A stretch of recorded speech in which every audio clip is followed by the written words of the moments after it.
The marches have been organised by the Young Socialists, a branch of the Socialist Labour League, which is a revolutionary socialist party calling for the nationalisation of banks, basic industries and big monopolies without compensation. The idea is to bring to people's attention the plight of unemployed youth. The group made its point clear to BHP workers as they left the steelworks, but none seemed to show any more than a passing interest. The Young Socialists form the core of the marches, and they're hoping people will join them in each of the centres. These include Sydney, Melbourne, Adelaide and Perth, concentrating on heavily industrialised areas. The four aims of the protest effort are jobs for youth, jobs not nuclear war, opposition to the ALP-ACTU wages accord which has led to the Newcastle Trades Hall denying support, and the nationalisation of BHP.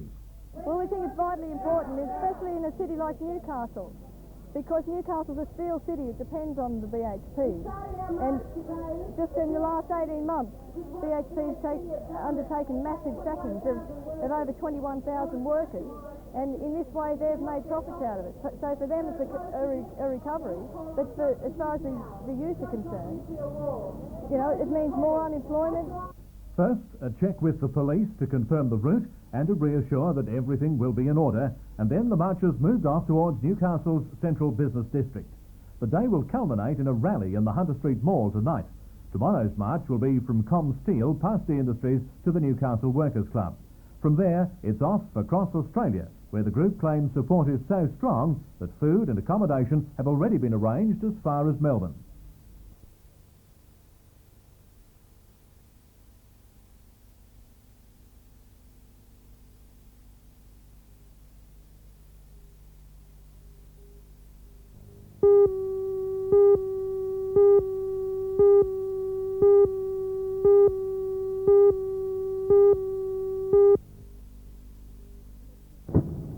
Electricity consumption is perhaps one of our most reliable economic indicators. Generally, when things are good, electricity consumption is high, and when the level of production falls, there is a corresponding fall in electricity usage. So it is welcome news today that the consumption of power by industry and commerce in the Hunter region has been increasing steadily for the past year. Today, the Shortland County Council announced that consumption for the first 2 months of this year is up 14.1% on overall commercial consumption for the same period last year. The figures for the major customer groupings show very large increases in consumption by steel product industries, coal mining and the manufacturing sector. Smaller but still significant increases are shown for chemical industries, government departments, food processing and fertiliser industries. Of the Shortland County Council's individual customers, Port Waratah Coal Services has increased its consumption of power most significantly. Its consumption for the first 2 months of this year is up 43.6% on last year's. A spokesman for the coal loader says the increase is the result of a 25% increase in the amount of coal going through the facility. He also pointed out that since the beginning of last year, an additional ship loader, another rail receiving facility, 2 reclaimers and a stacker have been commissioned at the loader. The question now is whether the levels of commercial electricity consumption will in fact continue to rise.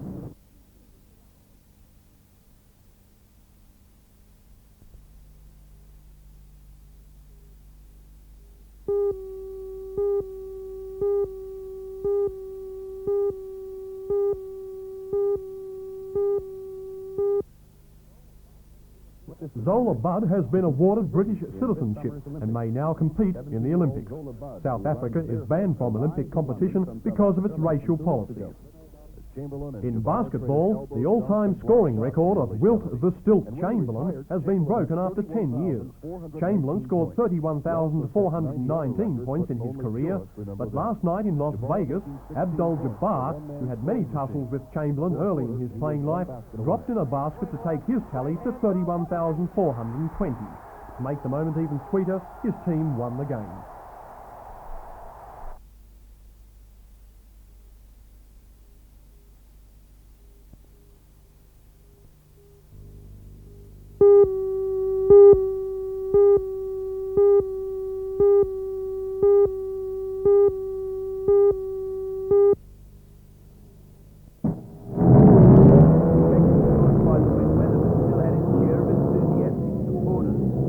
Yet to be a muddy scene in such conditions.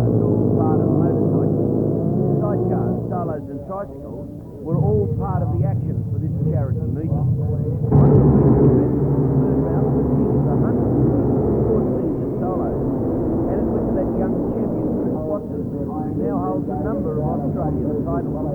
While when slows downhill because it makes it more slippery. Watson rode Martin Strait to win by a wide margin.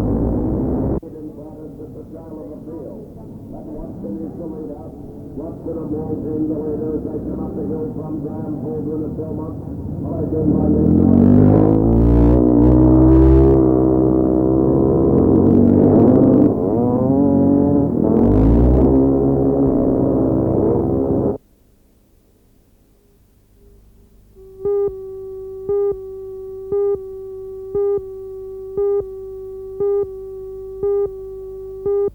And I hope they almost look like faces there, including the kids. Have a slap, kids.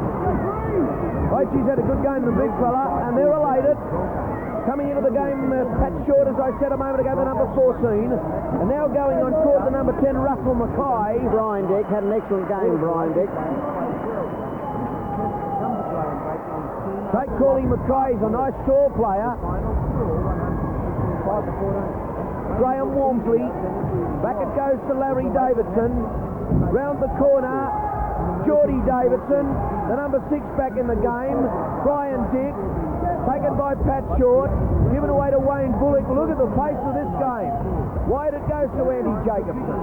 Doesn't go into him. Going high is Brian Dick. Flicked it away.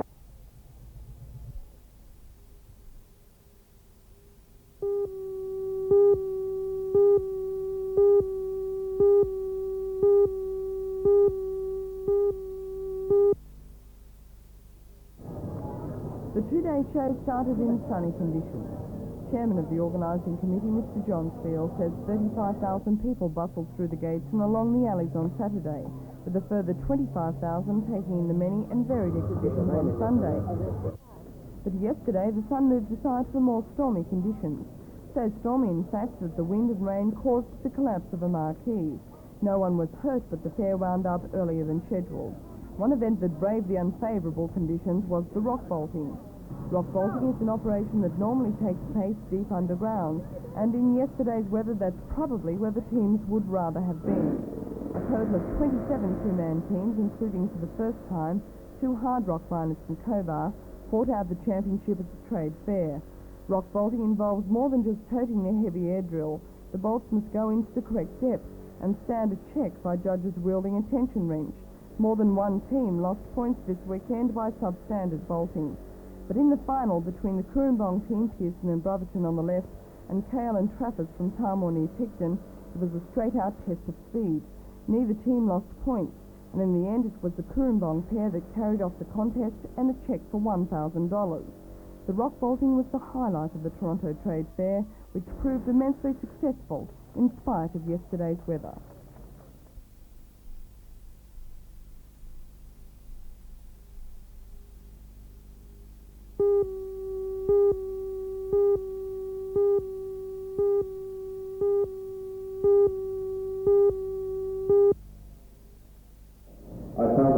Waste is undoubtedly a touchy subject, and the packed hall at the meeting showed there was a real concern amongst those who might be affected. The dump were to be established at Pennell Lane. Speakers told the meeting such a dump could become the disposal area for toxic waste from outside the hunter, and the dangers of such waste should they leak into nearby Wallace Creek.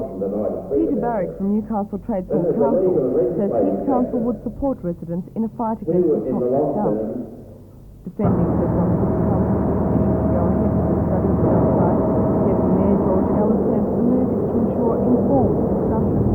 He and other aldermen cautioned against emotional decisions being made on the issue. The meeting passed several motions, including a request for local member Stan Neely to raise the issue with the government. And so that you understand that... It's a democratic meeting, every speak now.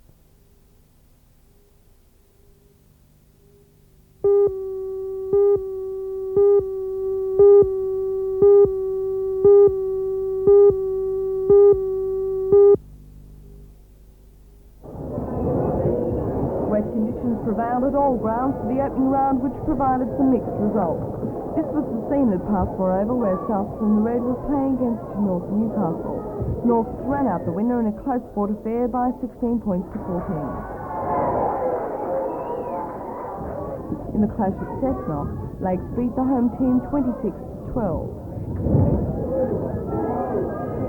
Central had a good start to the season, defeating Maitland 15 points to 8. West were too good for Waratah Mayfield and won 36-16 at the International Sports Centre, and Curry beat Macquarie United 24-4 at Curry.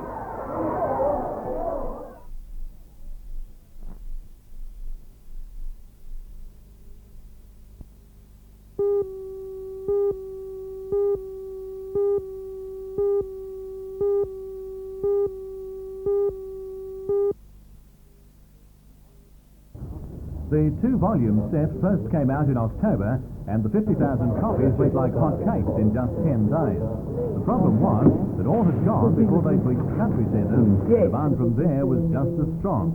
So the second batch is being taken on a tour of Australia through the sort of country Patterson wrote of so fondly. Ros Campbell and Philippa Harvey didn't realise the size of their task when they set out to collect the complete works of their grandfather. But they're glad they did. It's our first venture into what we've called the literary field, and there really wasn't a lot of research done. It's been a most satisfying project, and I tell you, when that finally came out, you know, it gave us a wonderful thrill, and the fact that people accepted it the way they have, the best things happened to the family ever, I think, don't you? I do. What has delighted us is that people are reading the book. It's not just being put away on shelves, because we did mean it to be. I mean, he was a popular poet. We meant it to be a collection of his work that people would read, would pick up, and not just sort of feel that, oh, they had it there for reference purposes. And I think that's happening. Definitely. Which has delighted us all. In fact, somebody tried to discuss in depth the Ballwater Dispatches the other day. So I quickly turned to something else. That was really getting a bit too much. But, you know, they really are enjoying it.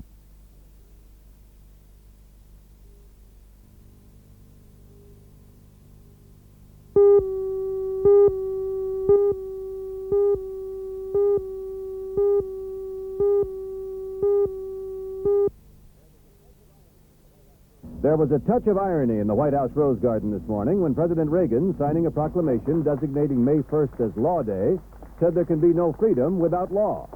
But on the U.S. decision to stiff-arm the World Court over Nicaragua, Mr. Reagan said nothing, leaving it to administration spokesmen to explain U.S. action. We had some concerns that the process of litigation would go on for a lengthy period, and that the court could be used as a vehicle for propaganda, yes. Neither the State Department spokesman nor anyone else would confirm on the record U.S. complicity in the Nicaraguan harbor mining operation. But in the past several days, a number of stories based on background confirmation have been written. And there was even a story in the New York Times on Sunday that the Pentagon is drawing up contingency plans to use U.S. combat troops in Central America, leading to some confusion. Defense Secretary Weinberger responded this way. There is no plan of that kind, nor is there any necessity for it. Don't you have contingency plans for almost everything? No, you don't have contingency plans for almost everything. Seems clear enough, except one of Weinberger's Pentagon subordinates, questioned a few hours later, told a different story. Is there a contingency plan, or are they always contingency plans? Always contingency plans. A contingency plan for all types of situations. And we could say there's one in Central America today. One for Central America and one for any place in the world. Yes. The waters of Port Corinto may look peaceful, but huge vessels cruise slowly and cautiously here. Some have already refused to enter the port and deliver their shipments. Over the past few weeks, 7 ships have been hit by underwater mines, explosives planted by rebel forces allegedly trained, supplied, and directed by the United States. The same guerrillas who for the past year have launched aerial attacks on the country's harbors. Daniel Ortega, the head of Nicaragua's Marxist government, says the U.S. is trying to impose a blockade on his country. We are facing a grave and difficult crisis, he says. In the end, it appears the U.S. effort to disrupt Nicaragua's already crippled economy is working. And as the international political struggle wears on, it's also clear that the poor of this country, and that includes most Nicaraguans, will be those hardest hit. John Quinones, ABC.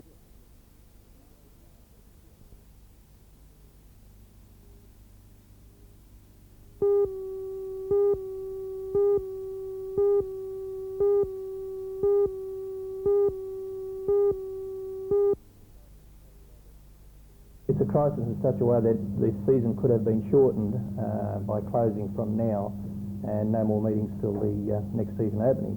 we felt it was important for us to come back now and to manage to promote the rest of the major meetings which were scheduled, and by that I mean the Australian Formula 500 title, which has been scheduled for at least 12 months, and the National Sedan Grand Prix, both on the Easter weekend. They're very important meetings on the calendar, and we felt that we should get those off the ground finished, and also let the public know that we are back in now and going to bring the place back to what it should be, despite the rain. You've had a contract for 3 years with Central Coast Speedways, yet after 8 months you're prepared to take over forever. Why not look for somebody else? Well, we've spent a lot of time and money building the motordrome up to what it was, or what it is, and it was disappointing to know that after only 8 months we felt the standard did drop to some degree, again because of the rain, and there is an excuse for that, I guess. But if we're back in, we own it, and we intend to make sure that irrespective whether it rains or not, we keep the standard up.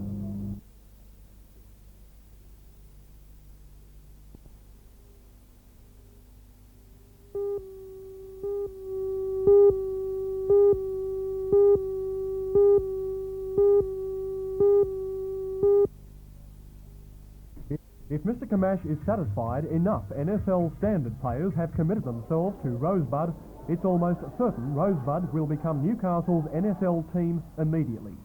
The Northern Soccer Federation set 2 deadlines today for players to come to terms with Rosebud. The first was by noon, with the ultimatum at tonight's training. I spoke to Rosebud United's coach, Jim Foley. Well, Jim, the 12 o'clock deadline has passed. How serious were you about the 12 o'clock deadline, and what is the situation now as far as players are concerned? Naturally, John, we're very serious about it. I mean, we need to know as soon as possible at this stage, and we've had 5 positive indications already. Other players have indicated that they were not able, through work commitments, to contact me through the day, but they would be at training tonight to confirm their decision. Jim, today there's a lot of pressure on the Rosebud Club from the NSL. Are you confident that by tonight you're going to have a side up to NSL standards?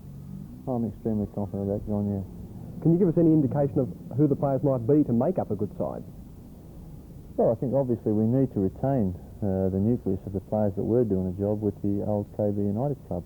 Well, they've been talking to you. Are they happy? Are you going to get more than 5 tonight?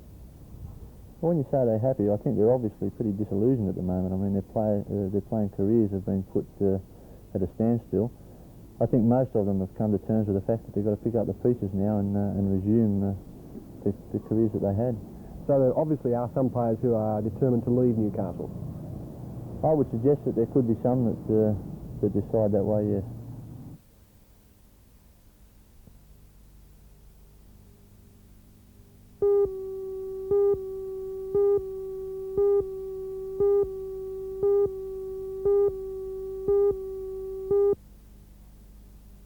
While meeting with the business and industry leaders, Mr. Howard took the opportunity to slam the government on its wages policy.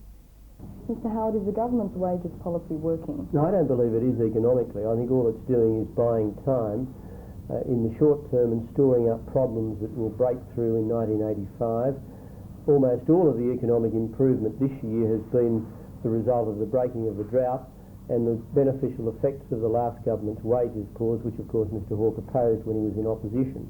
And when those two things have worked their way out of the economy, I think the economic improvement will fizzle out.